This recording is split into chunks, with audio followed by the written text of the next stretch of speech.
আপনি আমি যখন ঘুমাই, ঘুমানোর পরে এই আত্মাটা কিন্তু আমার আমার আপনার কাছ থেকে কোথায় চলে যায় তা কি জানেন? আল্লাহ তাআলার কাছে চলে যায় এবং কি আরশের নিচে সিজদায় পড়ে থাকে।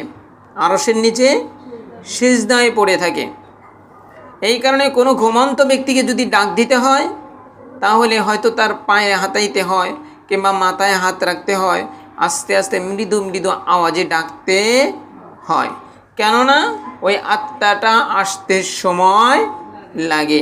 আর আপনি যদি মনে করেন ঘুমাইছে, আপনি হাত ধরে টান দিয়ে একবার উঠে ফেলাইলেন, ওই আত্মাটা আসতে আসতে আপনি উঠেও ফেলাইছেন, আত্মাটা এখনও ঢুকতে পারে নাই, হতে পারে অনেক সময় এই মানুষটা পাগল হয়ে যাবে। এই মানুষটা কি হয়ে যাবে?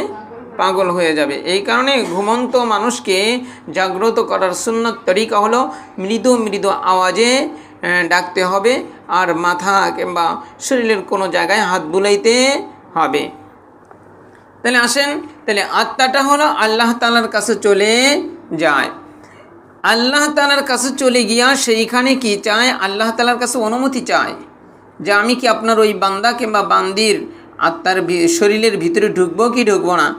আল্লাহ তাআলা বলে দেয় যে যাও, ঢুকে যাও, এখনও তোমার সময় হয় নাই।